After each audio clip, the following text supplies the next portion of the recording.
Hi, Tin! Ayan, magluluto tayong sayote for lunch. Ayan, kasi meron pa tayong longganisa from Cebu. Take care of Ma'am Heidi. Ang bumili ng dried mangoes mo. Ayan. So, bulitan natin yan. Tapos, we have chicken. Panggisa sa ating sayote.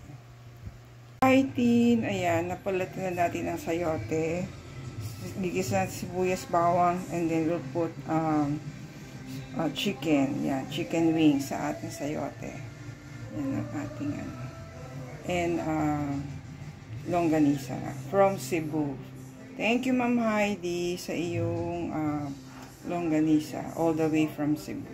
Tinagisa na natin yung ating chicken, sibuyas and bawang. Sinisir natin or pang-ketchupan tayo. Mamaya lagyan natin ng patis and water pag nasambot na natin. Hi, Kat! Ayan, nagisa na natin ang sayote with the chicken. Lumambot na yung chicken. So, nilagay natin ang sayote. Nilagyan natin ang patis. Yan, later we'll cook our longganisa. Longganisa and sayote for lunch. It's Easter. Happy Easter, everyone!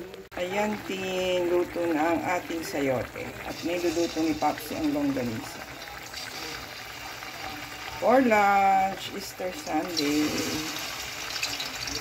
Happy Easter!